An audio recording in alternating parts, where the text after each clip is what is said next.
നമസ്കാരം. ഇസ്ലാം മതത്തിൽ വിശ്വസിക്കുന്നവർക്ക് മോദിയെയും ബി.ജെ.പിയും ഒക്കെ വെറുപ്പാണ് എന്നാണ് പ്രതിപക്ഷം പറഞ്ഞുകൊണ്ട് നടക്കുന്നത്.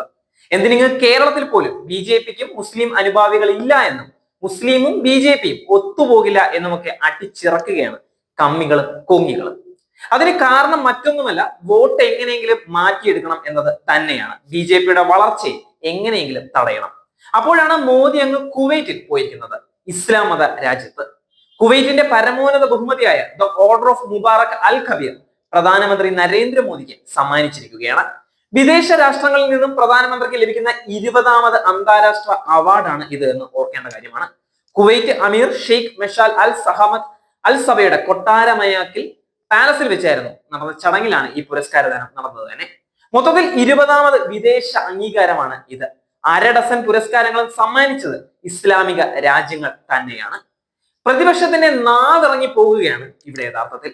രാഹുൽ ഗാന്ധി ഇവിടെ കള്ള പ്രചാരണങ്ങൾ നടത്തുമ്പോൾ, അതായത് വെറുതെ അംബേദ്കറിന്റെ പേരൊക്കെ വലിച്ചിറക്കി സംസാരിക്കുമ്പോൾ, നുണ പറഞ്ഞ് നടക്കുമ്പോൾ അവിടെ മോദി അങ്ങ് കുതിച്ചുകൊണ്ട് ഇരിക്കുകയാണ്.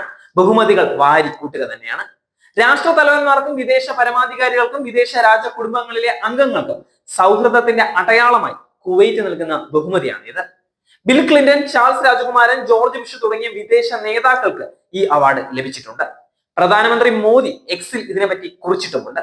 കുവൈറ്റ് അമീർ Sheikh Meshal Al Hamad Al Jaber അൽ സബാഹിന്റെ നിന്ന് മുബാറക് അൽ കബീർ ഓർഡർ ലഭിച്ചതിൽ ഞാൻ അഭിമാനിക്കുകയാണ്. ഈ ബഹുമതി ഇന്ത്യയിലെ ജനങ്ങൾക്കും ഇന്ത്യയും കുവൈറ്റും തമ്മിലുള്ള ദൃഢമായ സൗഹൃദത്തിനും ഞാൻ സമർപ്പിക്കുകയാണ് എന്ന് മോദി പറഞ്ഞിരിക്കുകയാണ്. കഴിഞ്ഞ മാസം ഗയാനയുടെ പരമോന്നത ദേശീയ പുരസ്കാരമായ the order of excellence award പ്രധാനമന്ത്രി നരേന്ദ്രമോദിക്ക് ലഭിച്ചിട്ടുണ്ടായിരുന്നു. കുവൈറ്റ് പ്രധാനമന്ത്രിയുമായുള്ള ചർച്ചകൾക്ക് ശേഷം പ്രതിരോധം, സാംസ്കാരിക വിനിമയം, കായിക മേഖല, സൗരോർജം എന്നീ മേഖലയിലെ സഹകരണത്തിനുമായുള്ള ധാരണാപത്രത്തിലും ഇരു പ്രധാനമന്ത്രിമാരും ഒപ്പിട്ടിട്ടുണ്ട്.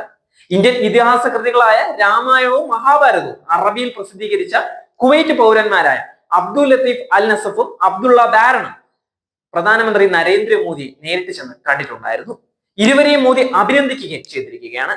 2 പുസ്തകങ്ങളിലും അദ്ദേഹത്തിന്റെ കയ്യൊപ്പും നൽകുകയും ചെയ്തിട്ടുണ്ട്.